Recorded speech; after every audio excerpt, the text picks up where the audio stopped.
I think we can start it off by just, I don't know, you can give a little bit about yourself, a little bit about your motivations, your philosophy, and anything Okay, else you want to tell the world, and then we can get the ball rolling. cool, cool. Um, well, hello, listeners. My name is Shannon Occean. Um, I I run a podcast called The Wolf Portal, centered around spirituality, mindfulness, meditation, and psychedelics. All the things that I love the most. And yeah, basically, I just typical story of a spiritual person on the spiritual journey. I was raised in a very religious family, jumped around from church to church. Uh, Eventually, my mom met my stepdad, and he was Jehovah's Witness. So we went through this like conversion from Christian to Jehovah's Witness, Kingdom Hall, 5 days a week, Book of Revelation studies, Bible studies, just really fucking intense. And then we like couldn't celebrate any holidays, any birthdays, couldn't say bless you. It was just like borderline traumatizing. So we ended up, me and my sister ended up moving in with our dad. And at that point, I kind of became like, I don't want to say atheist, but I lost a lot of faith. And I had already been questioning things, you know. Um, I had already been like, well, if God like loves everybody and created everybody, then how are you going to tell me that this one group of people, because Jehovah's Witnesses, you know, like every religion, they're so sure that they're the right religion and everybody else is going to be damned. And so I was just kind of like, that just didn't sit well with me. So I went through like this period in my life where I just kind of lost faith, stopped praying. Um, and yeah, just meandered on like that for a while. And then, you know, how it goes whenever shit hits the fan and things get really bad in life. You're God, if you're there, please help. hmm Um, and he always did. She always did. It always did. And so I started praying again, but I didn't really know what I was praying to. I kind of felt like a hypocrite Christian in a sense. So I was like, I don't really believe in this God that I'm praying to, but obviously I do, because if I didn't, I wouldn't be praying to it. But I don't believe in this God enough to go to church every Sunday. And like, so it was like that for a while. And some weird series of events led me to the self-help section in the library. And I found this book by Deepak Chopra. It just blew my mind. Um, and it's called The Ultimate Prescription to Happiness, something like hmm that. Um, and I don't have you read any Deepak Chopra? Or, No, I've actually never even. Is it a woman or a man? oh, it's a man. It's a man. I He never heard of him. really, Yeah. that's crazy. Yeah, he used to be a doctor. He's from India, and then he has this spiel about how like he felt like, you know, the medicine was actually making people sicker, and he observed all these things and has a background in science too. And now he's like a spiritual guru. oh. Um, so reading this book was the first time that I ever got the whole "you are the universe" perspective. The whole everything is entangled and interdependent on one another, and fabric of space time, and it blew my mind. Um, and then, you know, it kind of uh, what's the word I'm looking for?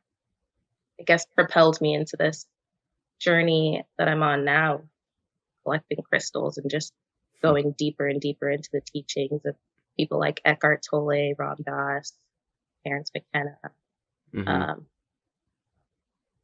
Rupert Spira. Who else is another big one? There's so many, you know. Mm-hmm. Um, and then also podcasts, right? Mm-hmm. Because I became obsessed with the Joe Rogan podcast. It's like, oh my God, it's so cool. I'm learning so much. And I'd be having conversations with people, and people would be like, you're so smart. What are you majoring in? I'm like, I dropped out of college.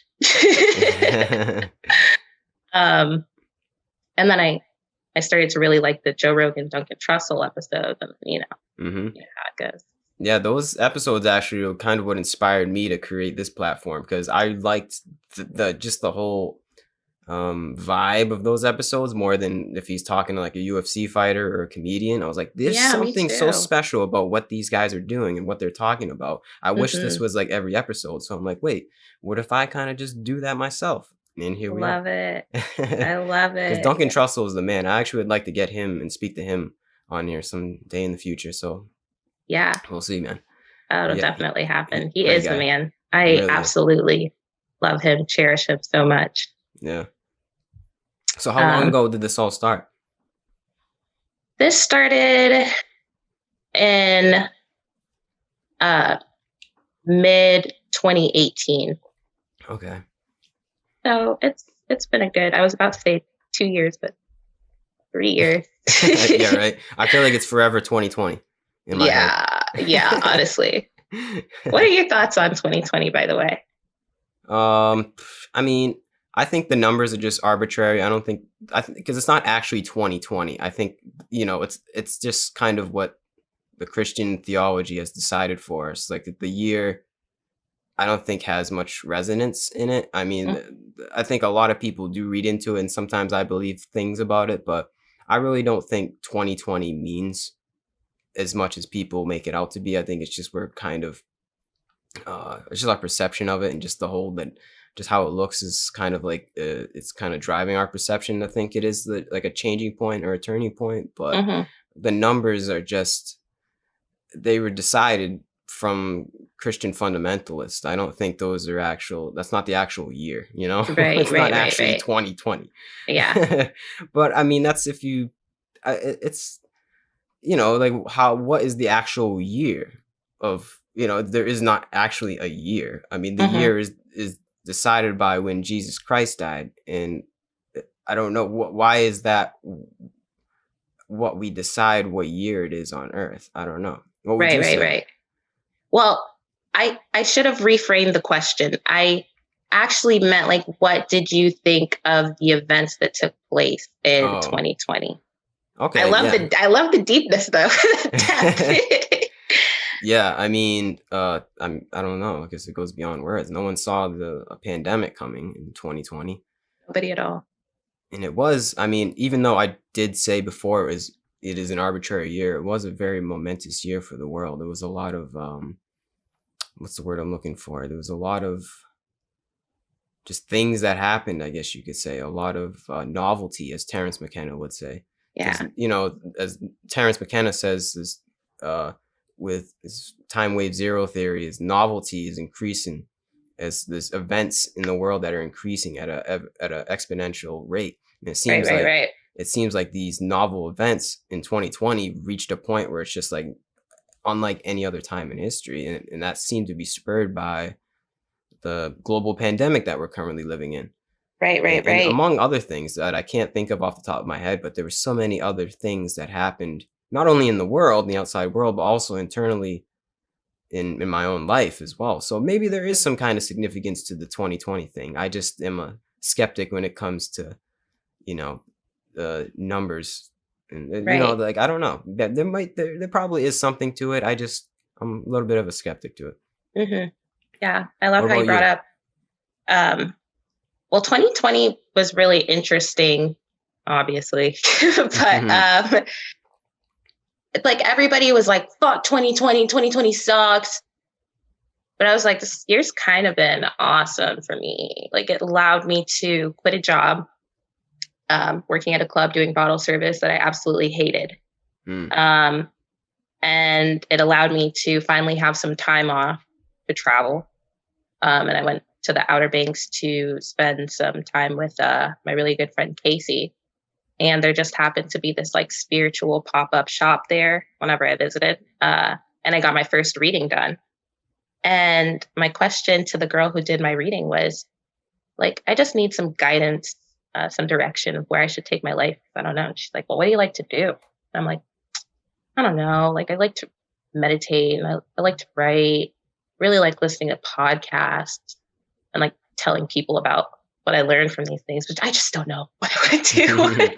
Mm-hmm. And that's where I got the idea to do a podcast from. It was like a light bulb moment, you know? Yeah. And I feel like that's this new direction that I've taken my life in. Like I feel like in society, it's so normal for people to do whatever the fuck they have to do to pay the bills. Take a job, get a job. Are you making enough money at that job? Get another job. Are you making enough money at this job? Yeah. Okay. Then stick with that job. Yeah. Are you not happy there? Tough, you know? Yeah. And so it's so normal for people to end up spending most of their time doing something that feels really unfulfilling to the soul. And how I'm living my life now feels a lot more fulfilling to my soul than I would have ever, imagined it. That's great. Well, how are you living your life now as opposed to what you were doing? Well, when I was working at said club, I didn't really have time. Like the hours were so crazy that I didn't have time to squeeze in my meditation, my yoga, my reading, my learning. I feel like that's just a lot of negative energy to be doing bottle service at a club. Oh, you have no idea. It was god awful, and I don't want to get too into it, but it was honestly, my soul was just screaming out for me to leave, but I couldn't because the money was so good. But yeah, now I wake up every day. I get really deep into my meditation practice without having to worry. I got to be here at 2:30. And I got to look like this, and I got to have this attitude. And I've just been in this period of creating. I do a lot of, recording, a lot of painting, writing, just kind of like treating life as if it's like clay, and just molding it into what I want it to be. I also started this thing with my good friend Danny called Soul Alignment Sessions. And it's essentially where we just get a group of people, kind of explain to them that we are all energy and everything is energy, and there's different practices that you could do to sort of raise your frequency and maybe live better, be a little happier, whatever the case may be. And so it's like a cleansing with sage, guided meditation, a little bit of yoga flow type of thing, breath work. So that's been really exciting, and hopefully one day it'll be a retreat. Who knows? But but yeah, that's awesome. Thank you. It seems like you're cultivating more of a peace of mind, essentially. Definitely. Yeah. I've also another thing that 2020 or COVID led me to do was having more time to do my whole psychonaut thing and explore these different psychoactive substances a little bit further. What did they teach you? Man, do you explore with psychedelics? I have in the past. I haven't recently, but nice. I definitely have in the past. Nice. Well, for me, mushrooms resonate the most. I mean, there's still so much more that I'd like to try. But mushrooms are fucking insane just because there's nothing like it, The other day, and I've had my fair share of mushroom journeys, a little bit of LSD here and there, but I was listening to Terrence McKenna, and he's like, you could be taking mushrooms, and if you haven't taken 5 grams, then you're not going to understand what I'm saying. And I'm like, hurtful. Like, I kind of feel like I know what you're saying, but okay. Mm-hmm. So I did the 5 grams of mushroom tea and Yeah. Got blasted. blasted off. And it was this peculiar sense of like knowing that my consciousness, or having the felt sense that my consciousness was being beamed down into my body, because like I was looking down at my hands, like my patio that I'm out on every day, and everything looked so foreign, so alien. And this was the first time that I came into contact with different entities, so many of them, and just the fabric of space and time, like everything that we perceive as reality. I guess that would be the biggest message of psychedelics. Like everything that we perceive as reality is like, I can't say that it's not, like, this is our reality, but it's just not all that's there at all. Exactly. Yeah. It's like a mirror, like one little layer of the onion. Yeah. They show you that Faintest there's layer. more than just meets the eye, right? Mm-hmm. Definitely. Do you Definitely. think you can reach that without any kind of psychedelic substance and reach that conclusion? I think so. But it's different for everybody, right? Because some people I don't know if personally I could have ever come to believe as deeply everything that I do to be true now without help from psychedelics. But somebody like excuse me, like Maharaji, probably saying that wrong. Or gurus in India, Yeah. I feel like have reached enlightened states without the use of psychedelics. Yeah. Do you think these beings like Maharaji, Ramana Maharshi, insert enlightened being here, are constantly on that wavelength? That's a good question. I really wonder.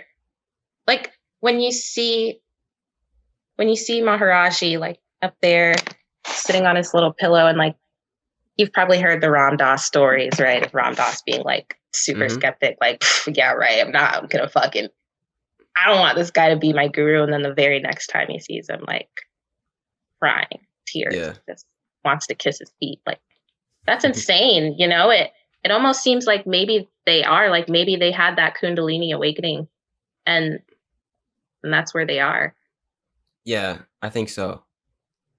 I think that's what it is they're resting in a essence that is pure, like our purest human essence. They're kind of reached that state, and maybe it was over multiple lifetimes, but there's certain people that are just born of kind of like of the Godhead, like they are born of a pure state of humanness, if that makes sense, because our humans all have that in us and we all embody that. It's just that we lose that. But for some reason, there's certain people that it seems, I don't think I've ever really met one. I've met people that are more pure than others, I guess you could say. Yeah. But I've never met like a being where I just have to lay down and kiss their feet because of that. Right, I guess according to, like, I believe Ram Dass, I don't think he's crazy. I believe that was his guru. And for some reason, he embodied that kind of spirit. And where that comes from, I don't know. I guess it's just like a very divine being. I don't think Jesus Christ was the only one. Definitely. Which is getting back to the whole 2020 thing and the relevance of it. I think there's many other beings out there that can embody the Godhead, I guess you could say, that can embody quite literally the divine spirit of our universe, and it comes in all shapes and sizes and all different ways to teach us. But I think there are certain beings on this earth that are just so pure and just so in touch, they don't need anything. Like, I think there was actually a story where Ram Dass gave him an enormous amount of LSD. Yeah, I've heard that story. And he didn't do it, like, it did nothing to him, supposedly. Which, I don't know, maybe he's just a good actor. I don't know. Right. That. Yeah. But it's still, like, maybe it is true. Maybe he was just kind of like, this is nothing to me. He's constantly in that state, which seems so far-fetched, but it's also because we weren't born in India. We were born in this crazy chaotic world of America that conditions us from a young age to not even go down that route. Like you were conditioned to live in the Jehovah's Witness route, which is not it's not in touch with that wavelength whatsoever. But maybe because Right. Maharaji was born in that incarnation in that certain area, it allowed him to embody that. Or just, Exactly. there's so many Exactly. different things that go into it. But I think it really comes down to being able to not, first of all, just not be conditioned, and not be, because like you said, you're at a point right now where you're like a clay, right? You're molding your life. Hmm. But the thing is, our world molded us into Yeah. a certain way. So now we have to first of all demold ourselves, and then once we demold ourselves, we mold ourselves back up. But that's a process that takes time. It takes effort, especially since we're adults now. Like it's Hmm. easy to mold children into a certain way. So Yeah. I think we can all embody that spirit that Definitely. these gurus seem to embody. It just takes a lot of time, maybe multiple Hmm. lifetimes, as people say, but it takes Right. time Right. and Right. it takes effort. And yeah, I believe that there are just certain pure beings, and all of us have the ability to be on that wavelength. I fully do believe it. And I think in the Hmm. future we will be. That's the ultimate future where we're moving toward. It just seems so distant now because we're living in the transition period. It seems we're living in a period Right. of it's like I call it humanity going through puberty, into like growing into like the what humanity is supposed to be. And puberty is it's messy. It's Oh yeah. it's a little you feeling things you never felt before. You Uh just huh. kind of, it's going through a rough patch. And that's what Pimples we're and in. all We're of in the that. rough patch. And yeah, we'll get there. Well, I mean, I don't know if we're all going to be like ascended masters, but we're all going to know that wavelength and that frequency is there, Hmm. and be able to communicate with it. In a way, I mean, I guess you could say it's communicating with God, communicating with the universe, or the spirit of the universe, infinite consciousness, whatever you want to call it. But it's knowing that it's there. There's that certain wavelength that you can tap into. And it's almost like a communication, but it's a communication that goes beyond words. It's something that you just tap into, whether it's psychedelics, meditation, yoga, whatever it is. It's all the same wavelength. It's all love. Hmm. It's Hmm. essentially, we're tapping into the consciousness of love. And And that it's love, so crazy. Like you can say it, like you can say we're tapping into love. mm-hmm, And I have felt that with every fiber of my being. Like, oh shit, yeah, that's literally that's what all this is. This is all love, everything, mm, everything. But then like you say it and it's like, uh, it sounds like one of those things, right? Like it sounds like one of those hippy dippy things, like everything's love. Yeah, yeah, right. But it actually is. it actually is. And the thing, what it is because that frequency goes beyond words. So when we express that in words, especially to somebody that has never experienced what that feels like, it's Hmm. just like, well, that's why you get called a hippie or a tree hugger, because people just don't understand. Like I can say everything is love, and it doesn't express what that truly feels like to have that feeling of everything is love.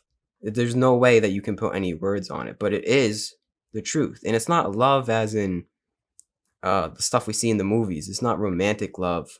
That's lust. I mean, romantic love can embody the love of the universe, but the love of the universe is like, it shouldn't even be called love, I don't think. I I mean, was just gonna say, like, we need a new word. yeah, because we get it convoluted with the love that human beings create with each other that isn't actually really love, you know? Right. So conditioned. It's so conditioned. Hmm. This love that we're speaking of is the most unconditional, unbound, untethered, just fierce force of love. Every time I take like a really high dose of psychedelics, I just find myself saying, love, love, love, Yeah, love. that's Easy. it. Terrence That is McKenna's it. last words were, "It's all about love." What? Terrence McKenna? That's Really? supposedly, yeah, that's what his last words were. Wow. Yeah, I I love actually that. yesterday I had like I don't know why I was going through famous people's last words, because I just think it's so interesting. Like people that are known for speaking. Like I wanted to go through and see what they wanted to be their last spoken word. Because if they're known Wow. that their whole life Yeah. for communicating and transmitting some kind of message from their being, I was like, whoa, it's such an interesting thing. What did they want to know? What did they want the world to know as their last thing? Right. And yeah, I just went down a rabbit hole. It's a very interesting thing. Like Jesus's was, "It is finished." And I'm like, damn, that's good. And there were some other good ones too that I don't even remember off the top of my head. But it's an interesting rabbit hole to go down. Maybe a little morbid, but I don't know. Have you seen well, no, because there's like this whole thing that we've been conditioned to like look at death like, oh my God, like Yeah. you're looking into things that people say before they die, like, what do you want to die? You don't want to invite death into your like, but in reality, like we're all gonna die. Yeah. And the way that other cultures embrace this is so beautiful to me. Like lately I've been getting really into the Tibetan Book of the Dead. I watched this documentary about it the other day, but uh, it's like why not look into that stuff? And I'm getting sidetracked because what I was going to say, I was going to ask you if you've seen Dying to Know with Ram Dass and Timothy Leary. Oh yeah, I just watched that the other night. So good, so Yeah. good. And Timothy Leary, like his last words, right? He was like, "But why? But then he was like, "But why not?" Which is Yep. like, That's what spurred me down this rabbit hole, because it's crazy that this is even happening. We're talking about this right now because I watched that movie and I was like, wow, Timothy Leary, he was known for all his his antics, and his last words were what you just said. And right, then I just went down and explored other people's last words. But yeah, it's so poetic and perfect for Timothy Leary, because I think he was always exploring why mm-hmm. things, and he always just wanted to know why, and just that was his whole shtick that he kind of lived by, Right. was just wanting to learn why. And then his last words were, "Why not?" I'm like, that's so perfect. So beyond perfect. Right? Absolutely love it. But yeah, I, I think it's like taboo is not the word, but it's just a great shame that our culture isn't more accepting of death. And as soon as people get old, people start to turn their noses up at them just because that's like it's like a picture of your future, and people don't want to see it. But what if we did live in a society where when somebody died, their loved one spent time with the body and read them something just in case their soul might still be able to hear, which I think it is. I think the Tibetans are right. Mm-hmm. And help them travel through those different bardo states, like how you were saying, maybe some people are able to stay more enlightened all the time, like Maharaji, and maybe it does have a lot to do with his past life, like, Most likely. and the states of consciousness that he was able to reach in those past lives. But it's like, fuck, I don't know. The Tibetan Book of the Dead. Have you like read I any of read the it? Psychedelic Experience, which was written by Timothy Leary and I think Ram Dass, that was based upon the Tibetan Book of the Dead. Oh, cool. Yeah. Cool. So Yeah, I mean, I kind of know about it a little bit. I love how um Ram Dass and Timothy Leary, or maybe it was just Ram Dass, but did look at the psychedelic experience as training for what to do when you die. And like other people will say it's lucid dreaming, because essentially the Tibetan Buddhists believe that when you die, your soul goes to like this bardo state for a period of time. And in this like bardo field, you'll face a bunch of things that are ultimately just projections of your own mind. And if you're able to realize that, then you'll be released. I can't remember if it's from samsara, but you'll be released from the bardo. Mm. And you'll go on to a higher field of consciousness or incarnation. Mm. And if not, then you're going to be trapped there. It's going to stuck, and the projections of your mind are going to get more and more intense and fucked up. And then ultimately, you'll like either go into an incarnation where you're either at the same state of consciousness as you were, or a lower state of consciousness. Mm. Yeah. Crazy, Yeah, that is crazy. I mean, nobody knows. right? but when people say things like that, and there's also other beliefs that kind of are along the same lines, where we where this incarnation is kind of like a point of learning lessons, and then if you learned your lesson, you get to graduate and Yeah. go on to the next thing. Some call it heaven, some call it the fourth density or fifth density, whatever label you want to put on it. But there seems to be some kind of correlation of ideas between different belief systems that Hmm. say, like, if you follow the path in this life and you do the right things and you learn the lessons, then you will be able to ascend and metamorphosize into a greater being that is beyond all comprehension in this lifetime. And I don't know if that's true, but either way, I'm going to live accordingly to that, Hmm. because I believe that there is a certain way to live in this life. And that certain way, the Tao, maybe it is, that whatever that way is, um, correlates with that belief system. And it's pretty much just comes down to cultivating that peace and stillness within yourself, doing the work on yourself, and then from there, acting accordingly, acting selfless, uh, communicating love, all of the good qualities of being a human being. That's pretty Right. much what it comes down to, just treating other people right. I think this life is about learning how to love, and Mm. it's learning how to love yourself, and then learning how to love others. And then I don't know, I'm just some guy, I don't know, but I think if you can grasp that and live by that your entire life, you graduate into another being and you metamorphosize into a being of pure love and pure bliss. And maybe that is graduating into be a being like Ramana Maharshi or Hmm. Maharaji on earth, and you come back here and you teach others to do the same. Or maybe you become like an angel. I don't know, but it seems to be along those lines.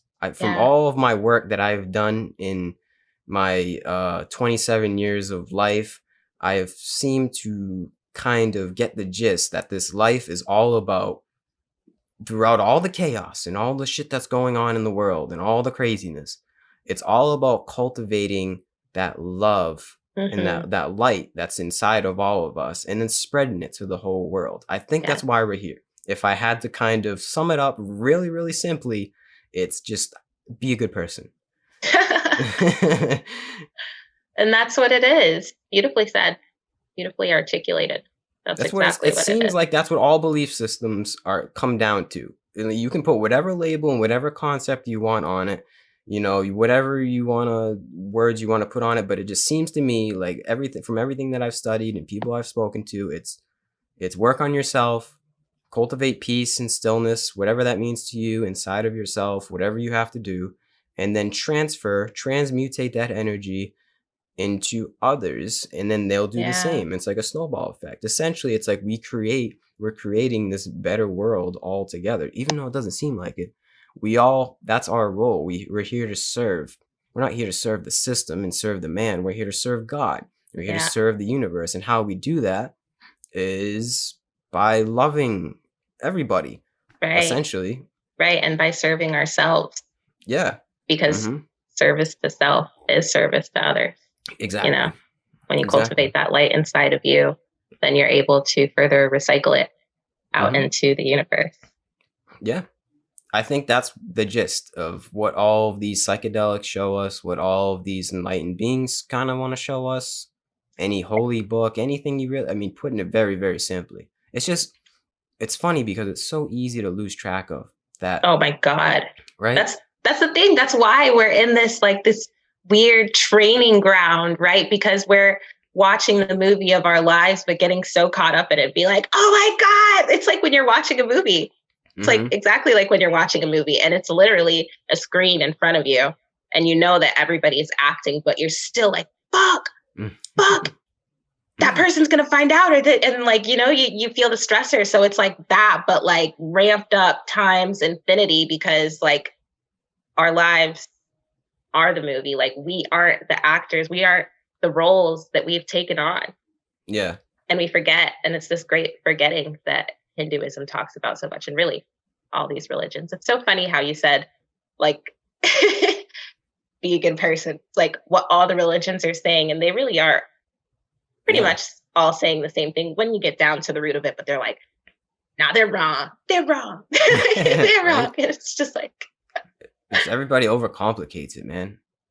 It's just see others as you see yourself. And yeah, throughout all the chaos, try to make their day just a little bit better. Or, be there, suffering. listen to somebody. Would you say suffering? Um, Easing the suffering of Yeah, others. easing the suffering of others. Because we're all going through it in our own way. We're all suffering in one way or the other. So if you can just, whatever you have to do, everybody's different. Everybody's situation's different. Our work here is to essentially ease others' suffering. And yeah, I mean, it's a process, it's a journey, A but that's what journey. we're here to do. What do you do to cultivate that within yourself every day, like that mindset and that frequency? Um, Breath work and meditation are huge, huge, huge for me. Um, Breath work is just incredible because it it really heightens the whatever meditation that I'm doing. But it like that's like a staple in my practice. Really can't miss a day.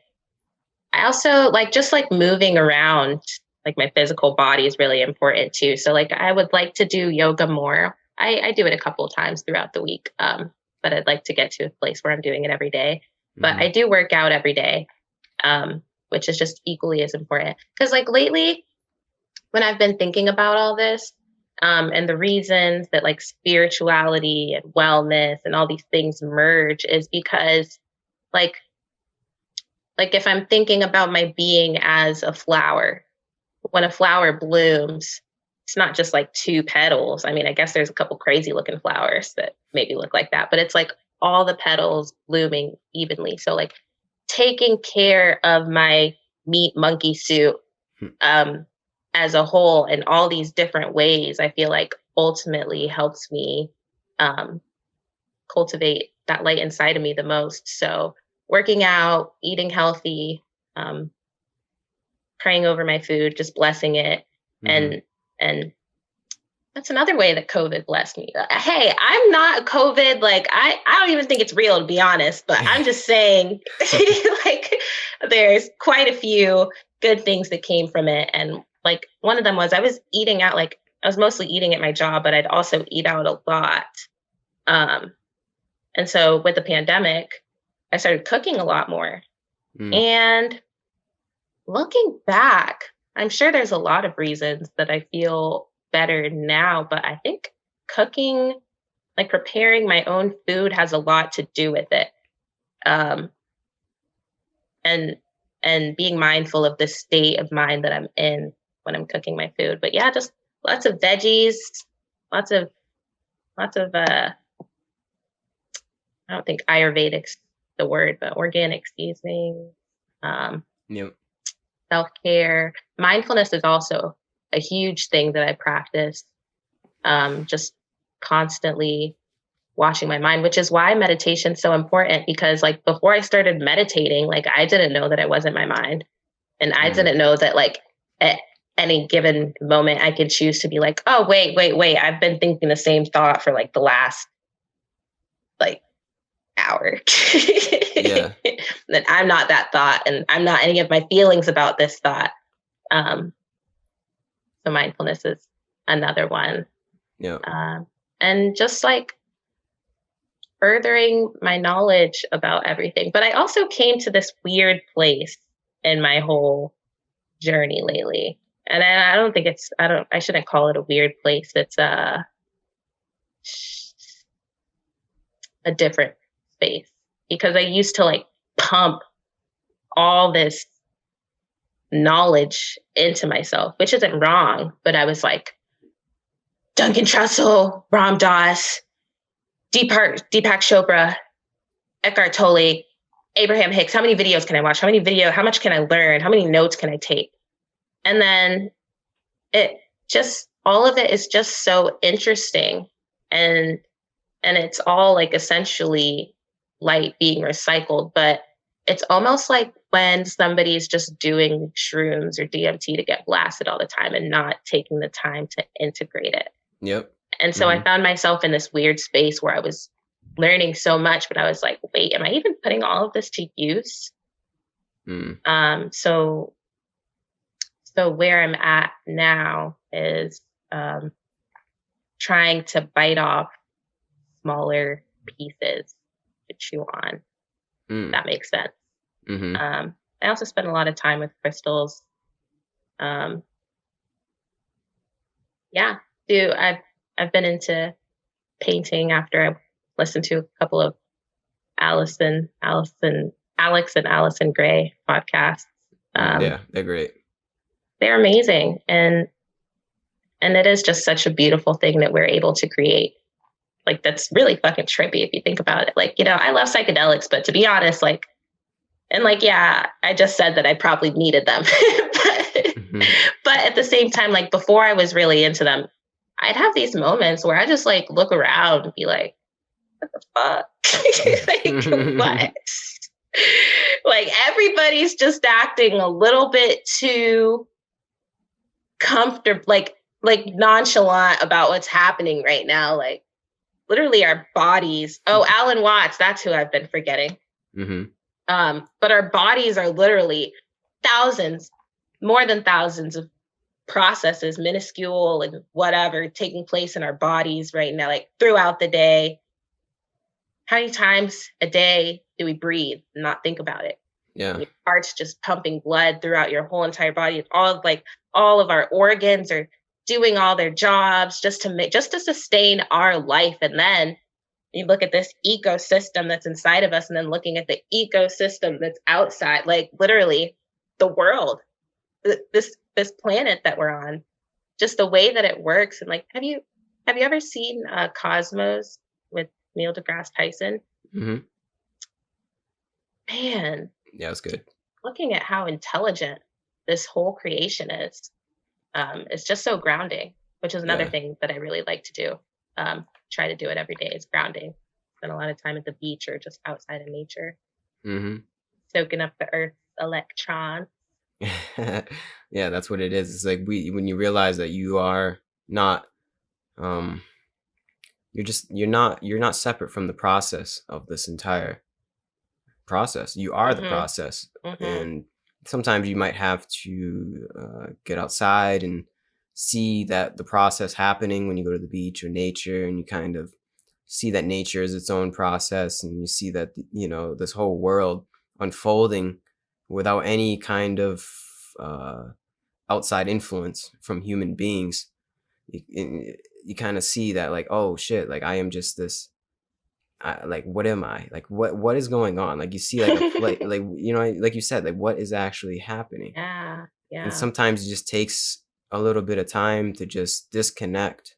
from this crazy matrix of the mind that we created. Like the world and the paradigm that we're living on right now is so far from the truth.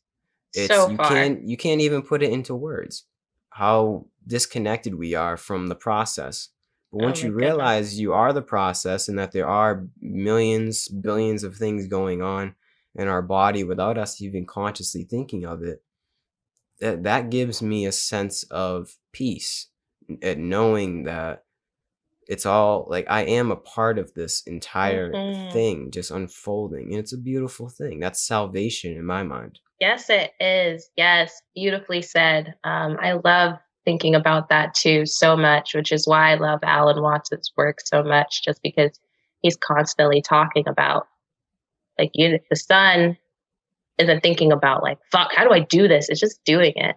Hmm. The same thing with our heart, same thing with us breathing or being breathed or whatever the fuck is happening. Like there's ever this force that's lighting up this whole this whole creation, this whole thing is more intelligent. Intelligence probably not the word, and intelligence probably too small of a word for for everything that it's doing, everything that it's um, like illuminating.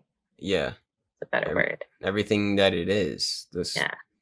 Yeah, we're just caught in the middle of this enormous, enormous computer program. It seems like an enormous simulation, I guess I'll say, that Mhm. is just somebody hit run on and they hit start button, and we're just caught in the start. We're caught in the whole the process of what it is, and I don't know. I think that would scare a lot of people, but I Yeah, don't that's why think people that's don't like to scary. think about it. Yeah, because everybody believes that they are just their body. Yeah. And when you just believe you're just your body, then yeah, that's scary because it's like, whoa, like the universe is this big and I'm this big.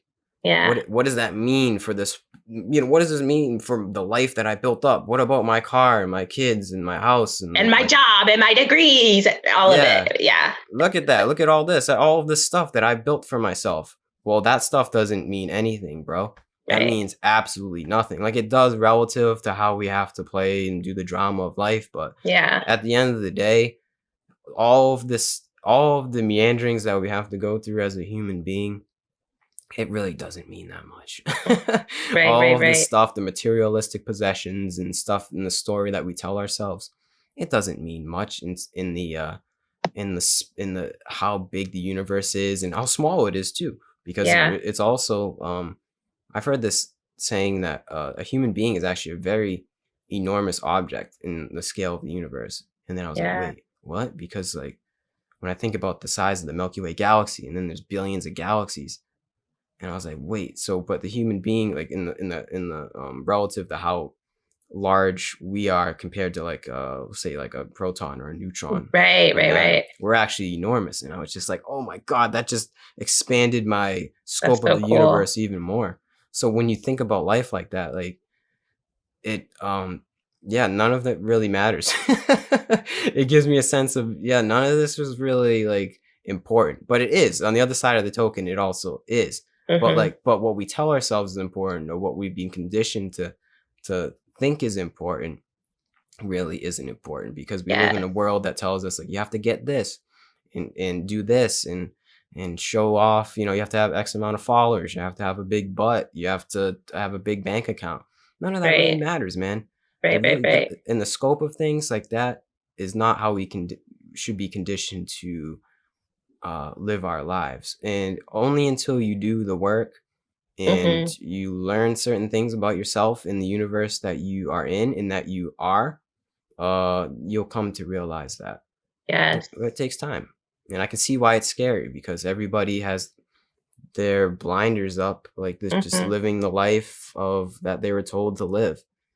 But Plato's Plato's allegory of the cave. yeah. Everybody's looking at their shadows like, "This is me. This is Mhm. life. This is what it's all about." Mhm. The part that gets me is like I come to these conclusions, and I know that we're just this entire process, and there's billions of processes going on in my body, and I am just this little speck on what the universe is. But I still have to play the game that we are in, Yeah. that we're caught in. And Yeah. that's I think that is the game, is knowing that we are this entire thing, but I still have to abide by the rules. I was born into a system, and I don't know if I can really quite escape the system on a surface level. On Mhm. a 3D level, I have to keep playing by the rules. But it's good to know, as I'm playing the rules and going through the motions of life and doing what Mhm. I have to do, paying the bills and all the bullshit that we all know we have to do. Yeah. It's good to know in the back of my mind that anything that could potentially cause me some kind of disruption in my head and cause me stress, anger, blah blah blah, insert Mhm. negative emotion here, doesn't really even matter. Like Yeah. there is that sense of like connectivity that I constantly have no matter what happens in my life, Mhm. that is always there, and it brings me to a sense of peace and hope, because this world doesn't really at surface level have a lot of hope. We're never told hope in school. We're never given any kind of way to cultivate that peace in school or on the Right. news or on social media necessarily. We have to find that ourselves, but just knowing that it's there for me is enough. And Definitely. that's how you win the game. Like, because this life, like you said, it's a show. I think it's somewhere between a show, a game, and a play. Somewhere in between. We're all different, whatever label you want to put on it. We're all, Mhm. it's not real. It's a Listen, simulation. it's a simulation, exactly. So how you win the simulation, how you escape the matrix per Is se, knowing. is simply knowing that we are the matrix, we are in the game. And then from there you act accordingly, and then whatever happens Mhm. after the matrix, after your meat bodysuit program dies, that's not up to us. But I think Exactly. there is something else. There is some kind of ascension. But I think just knowing that me and you both have that intuitive knowing within us, we're good. Oh yeah. Oh yeah, definitely. Because when I look at how I used to deal with situations back when I was still asleep in this whole construct, and how I deal with situations now, like just to give an example without going too deep, like something would happen that wasn't my idea of how I wanted things to go. And what the fuck? Oh my God, my life sucks. Fuck. Freak Mhm. out, cry, Mhm. anxiety, all of that. Now something goes wrong in life, or not, I can't even say wrong, because there's the whole construct of good and bad, right and wrong is just this warped way of looking at things, when Yeah. in reality, like that's why I love the one teaching that comes from Buddha. um the root of all human suffering is attachment, Yep. attachment to worldly things, and attachments to our ideas of how things should go.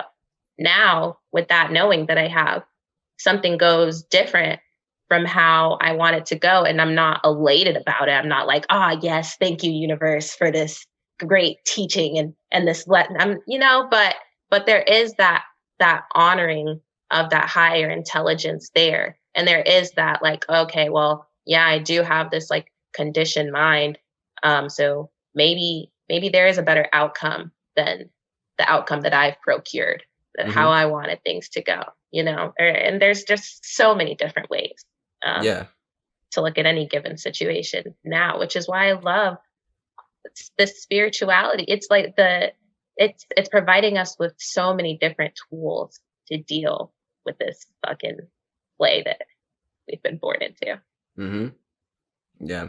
That's what it is. And they figured this out thousands of years ago somehow, without the advent of the internet and advent Because of they weren't on checking their fucking Instagram apps every 20 minutes. yeah. Instead, they had to be present, you know? Mhm. Oh my God. I go back and forth so much with technology, just because I'm like, yeah, I'm so grateful that, like, if I forget my card at home, I can pay on my phone, and that I can connect with my friends who moved all over the world. And that this look at us. Look Yeah, at us. right? And I'm like, technology sucks. But like, it's just so scary. Uh this, because technology, AI, is a force in itself. It is. It's all how Uh, you use it. You just can't let it use you. You have to use it, which is yeah. obviously easier said than done in today's world, but it's all Hmm.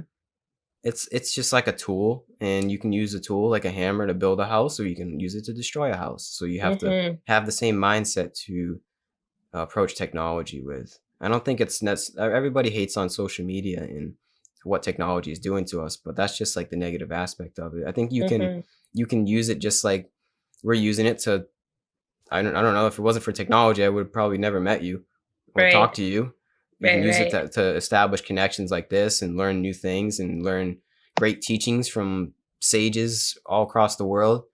Or you can also use it to watch cat videos and look at people that have more money than you on Instagram. So it's all up to how you use it. The problem Yeah. is this our phones and our technology isn't programmed to allow us to use it effectively for our own being. Like That's the the thing. That's the these thing. things are built to be addictive, and they're Yeah. built for us to just get sucked into and just look at stuff that's just going to waste our time. So Hmm. that's just another part of the game. You have to just learn how to play the game of Mm. technology. It's just another aspect of it. But I don't inherently think that it's a negative thing. If anything, it's an extremely positive thing if we use it correctly. Right. Right. Right. I think that sometimes we are, this is just a far out thought of mine. I think that we're using, or technology is almost using us, like artificial intelligence is using us to build itself into its own being. Like it's almost like Yep.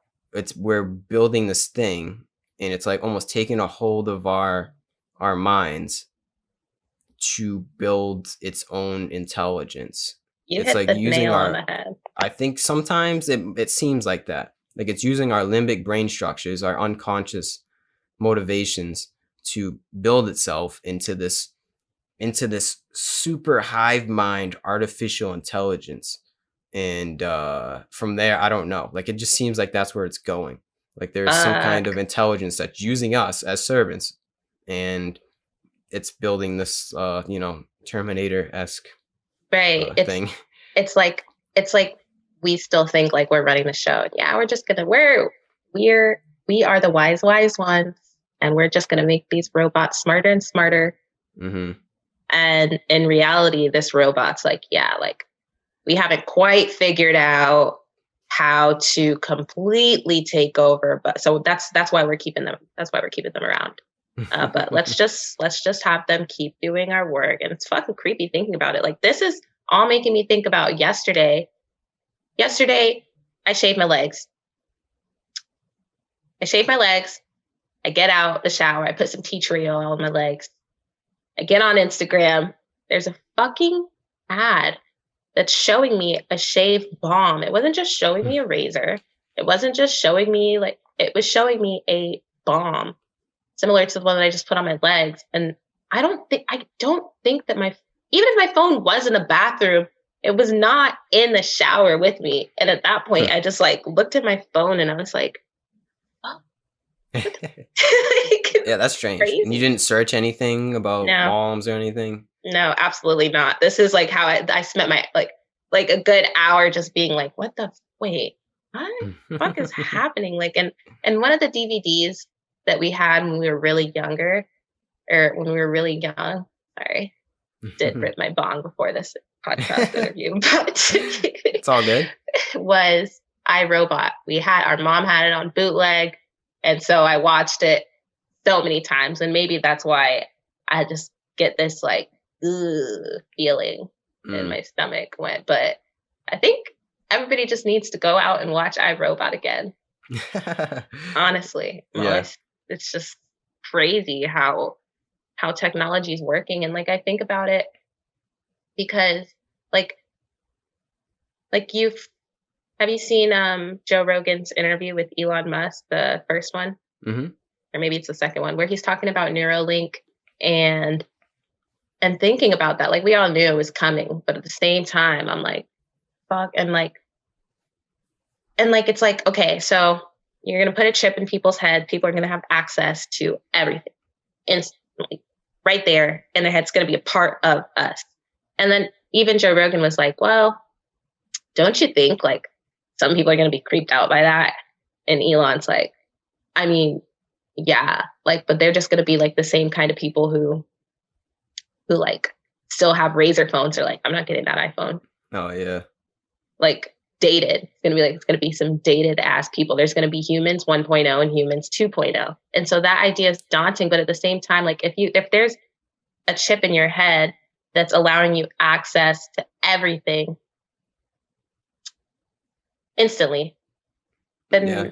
then what is going to be the appeal of doing all the inner work that we just talked about doing, you know? Hmm. So that's what worries me. But then again, like everything everything is running perfectly accordingly to how it should be, if we're choosing to believe in the way of the Tao, the intelligence of the universe. Yeah. um, so maybe I shouldn't have all that worry, and maybe those who are meant to further their incarnations into some sort of Terminator, iRobot, like half human, half AI things. Like maybe that's the route they're meant to go, and then maybe people who choose to stay back and live as an authentic human and meditate, maybe there's just a different path. And who's to say that AI people won't want to meditate? I'm just Yeah. I think hearing it'll into still the be the future. same thing. I think it'll still be it's how you use it. I don't know if it's going to take over our mind per se. It's just going to be like an extension of the technology we're using now. It's just going to, I think you'll still be able to, I mean, I don't know. I have no clue what it's going to be like, but I think it's just going to be a better accessibility to what we're using now, like more connectivity, but we can also still on the same other side of the coin, we can also still get lost in it, even if it is connected to our brains. But I think there's still going to be an aspect of that humanness, hopefully, that we'll never lose. Like that aspect of being able to go within, find that stillness, no matter if there are chips in our brain or not. I think Hmm. it's still fine. I think there's nothing to really be worried about until these things start actually manipulating us and actually thinking for us. Then that's when you have to be worried, because the technology we have now is actually in a way thinking for us, I would say. Yeah, I would say so. But we have to, but if you just don't let it take advantage of you and, like I said, use it as a tool, then it's not. But for a lot of people, yes, we're actually already at that point. Like, the point that you're talking about fearing, we're Hmm. already there. We're already at that point where we have this thing called the phone that is just like another appendage. It is Right. just like a thing that's hooked up to our brain. Like, how often do you leave the house without your phone?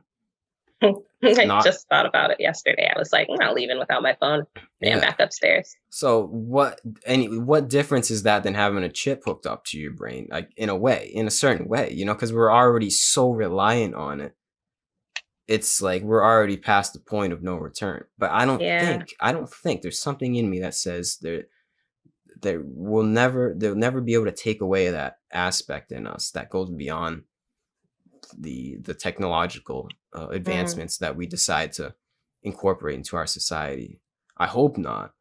And if there is, if I see any kind of indication that it's taking away that kind of, like, making me like a drone, or making me just like just like brainwashed essentially, then I Hmm. don't want it. I don't want any of that. But I think Right. you'll always be able to check yourself, no matter how advanced technology gets. And who knows, it could be a great thing for us, maybe, potentially. I have no clue where the future is going to end up with our technology, but I don't think there's any stopping it at this point. There's Definitely. it, Definitely. Yeah. It's already here. It's gonna run its course, however that may be. And it's interesting. I was watching this Terrence McKenna talk last night, um, and he was talking about how, like, throughout the course of the universe's existence, it seems that everything just gets more and more chaotic, and time just goes by faster. And as time starts hmm to go by faster, things get more chaotic because that's when shit gets done. That's when lasting changes get made. So he, like, in his theory, he was saying that, like, yeah, things are just going to keep getting crazier and crazier. And this talk was given in 1994. mm, That man, what a fucking genius. And he was yeah, like, times were different then, of course, than they are now, but everything that he's predicted, I mean, yeah, shit has been hitting the fan and getting crazier and crazier. But if this theory of his is right, then shit's just gonna get weirder and weirder. And part of me loves it, honestly, because things hmm need to be shaken up. Like, the system, I'm not saying the system's fixed in any way. But like, all these protests and riots happening and taking place, and people becoming more and more aware of what's going on in other places in the world, and people growing this sort of distrust for the government, and all the, like, havoc this is causing is necessary, because if it wasn't happening, then everything would still be the same. yeah, exactly. That's novelty theory, yeah. And I think it is gonna get crazier and crazier, but I think you can use that, if you have the right mindset, as a tool, as a message for you to say, no matter how crazy it gets, I always have that peace. And I Hmm. think that's what a lot of people are kind of coming to that conclusion every day that goes by. It's like you just can't handle how crazy it is. If your just mind is attached to technology and the news, there's just something where people are reaching a breaking point. A lot of people, getting back to the 2020 thing, a lot of people realized that this year, where like we're living in a pandemic or a plandemic, whatever you decide to believe. Either way, it's like you reach a breaking point within yourself where something tells you, your intuition, I don't know, to say like, I can't do this anymore. I have to find peace, because there's no way Yes. that I'm going to find peace from the outside world. So it's like a yin and yang thing. As the outside world becomes more chaotic and more unpeaceful every day, more and more people will decide to try and find that peace on the inside. So there's going to be one half, it already is, there's going to be one half where it's just people getting lost in the sauce of life and just kind of like way too much craziness and storming the Capitol or whatever you want to talk about, or whatever's going to happen in the future. And there's going to be that other half that are going to go the other way and say, I don't even want to deal with this, and use all the happenings of the outside world as like a portal to find that peace. And then yeah, it's just gonna, like, that divide is just gonna grow and grow even further and further apart. But I think they complement each other in a way. Like, we need that Hmm. absolute chaos in order to have that other aspect of peace. It's just like, you got to make sure you're on the right side of the yin and yang, you know? Man, Gary, you were good. My soul's like, I'm keeping it cool, but I'm just like screaming on the inside because everything you're saying so on point. Like, No, like earlier when we were talking about the clay, like how I feel like my life has been clay, and like you have to like take the time and take all the molds out, and like, but sometimes I feel like life has a way of literally just like, you remember when you were little and like you take Play-Doh and like you like make something and be like, all right, I want to make something else, and you just smash it yeah. and take it out, and then like, you know, all those forms are gone. I feel like life has a way of doing that to us sometimes, like, and we look at it as bad, but it's not necessarily, because like everything you were just saying, if my life were going hunky-dory way back when, then I would not have been in the self-help section of the library. Yeah. You know, Yeah. who's to say I would have figured all this shit out? And like, also with everything that happened in 2020, I've been going to the like metaphysical shops here for quite some time. And in 2018, I was always the only person in there, like literally. And after this whole pandemic, it's crazy. I'm like, am I still in the same store? There's so many people there searching for this deeper layer of life that um, that they know is there. Something in them knows it's there, and they needed that catalyst to change. I'm always interested in learning people's catalysts. There's something, usually from the outside world, like I said, it's something that happens where you just like, all right, that's it. There has to be another way. And the other way is within. And Mm-hmm. we're all come to that conclusion one way or the other, because like we said, the world's it's not gonna get any more peaceful Right. anytime soon. So more and more every day that goes by, people are gonna come to that conclusion, like, I can't do this anymore. And it might not be in this lifetime. It might be in the next lifetime, if you believe in that. I do believe in that, kind of, because there's a lot of people that aren't gonna be saved. And I believe that, like, it might have to happen in another body. But I think Definitely. it's gonna happen eventually. I think it's just all of these happenings of the world are supposed to happen. Like we said, it's all going according to plan. I mean, it's going according to plan to wake us up. It's Yeah, waking us up from the dream. it is. It is. It's a beautiful thing. And Yeah. would you consider yourself a bodhisattva in a way? I mean, I don't know. I don't really like to put any label on what I'm doing. I'm just kind of here to just I found peace within myself, so I want other people to also find that. So I Yeah, guess if you want to label that as a bodhisattva, then yeah. But I think everybody has the ability. We all have the aptitude to become a bodhisattva. I think that's why we're here, to be honest. To, if you know the vibes, then yeah, show the vibes to other people. If you know the way, then yeah, then show the way to other people. I think once you reach a certain state of mind and you reach certain conclusions within yourself, then you have no other choice than to follow the Buddhahood, the bodhisattvahood, you know? hmm, Because once you come to the conclusion of that and you realize that I am everyone else, then it's like, well, if I'm everyone else, then I want everyone else to be on that same yeah. Let me wavelength. wake the rest of me up. Exactly. So it's in everybody's destiny, I guess you could say, to become the bodhisattva. Hmm. Yeah. Yeah. I love this one Ram Dass quote that's like, probably gonna butcher it, but it's like the real work happens when nobody's watching.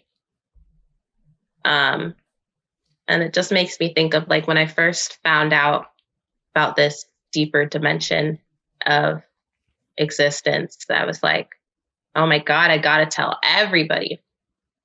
And it's just like you can lead a horse to water, but you can't make him drink it, you know? Yeah. So there was me going around like a fucking heretic, spewing all this spiritual shit out. And like some people are like, oh yeah, cool. But you know, other people are like, the fuck? You Yeah. too many drugs, you know, that type of thing. And then so it sort of became like like it was a realization that I guess everybody has in different aspects of their life. But there's less talking that needs to be done, and just more of a like instilling all these truths deep within who I am and how I show up to life. Yeah. And that I found has been, I don't want to say way more effective, but it just feels more right than going around Yeah. yammering about it. Yeah. Because that transmission of energy that you want to try to tell people about goes beyond words. So you can't use words to convey a realm of the mind that is unconveyable. Like it's just not gonna work with words whatsoever. But the words can be used as symbols, and if the person is in the right state of mind within themselves, they'll use that symbol effectively, or they'll see it and know what it means. It's like kind of like if you know type of thing. Right. That's kind of how you have to approach this thing. It's more about the energy that you cast off. It's about working within yourself, and if the person's open, if they're receptive, first of all, the person has to be receptive, and if they're not open-minded, then that's their problem essentially. So yeah, you're doing the right thing. You have to just keep working on yourself. And yeah, there's nothing, you can't just go up to somebody in the street and be like, hey, you are everything, you are God, you are infinite consciousness. It's not gonna work. It just doesn't work. Just like a certain block, you can't, because all of these things and conclusions we just came to, all these revelations we just came to, I didn't really, I mean, I had to cultivate that within myself first, and then if I hear somebody else saying that, then I'm like, oh yes, okay, I'm on the right path. Right. Yeah. So I mean, there is use in telling people about this stuff, but only if they're receptive, only if they've done the work. You know, it only goes so far. Definitely. Terrence McKenna has a saying. I'm gonna probably butcher this, but he says there is a paraphrasing. There is a realm that goes beyond language in the mind, but it's just hard as hell to talk about it. Oh, that's so good, man. Right? Man, that is so good. Yeah. He was a genius. He was a G. He knew exactly what he was doing, exactly what he was talking about.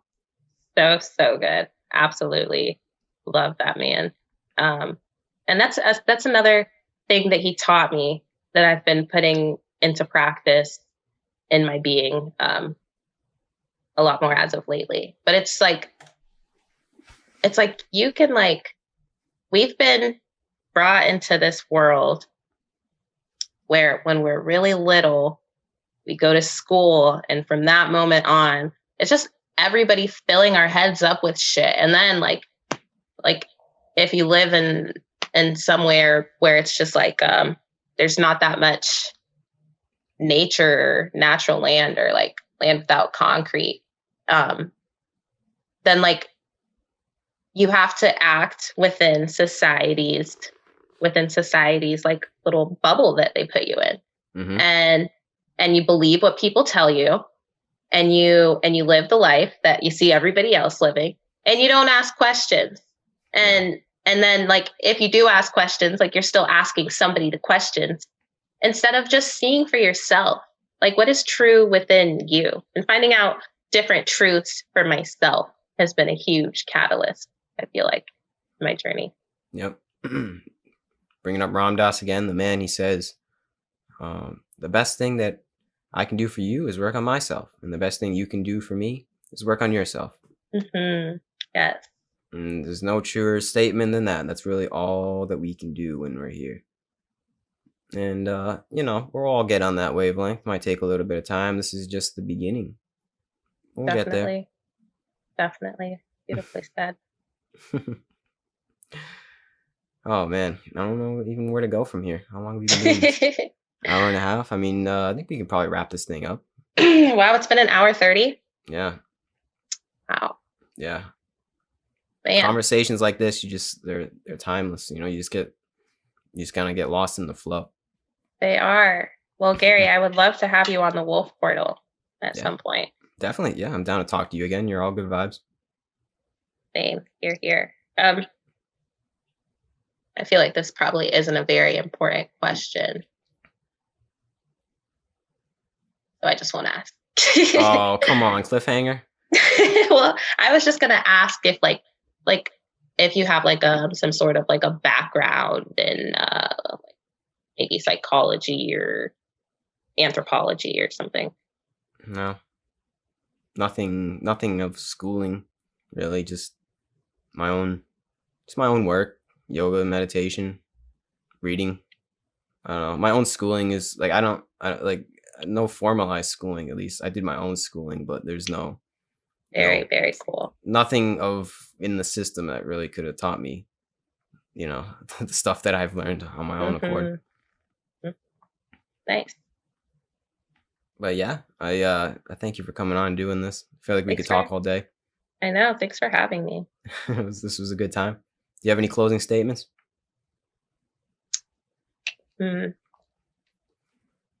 Wherever you are listening to this, just know that it's all about love. Everything around you is love. You are love. Even if you're not in love, you don't have to be in love to experience love.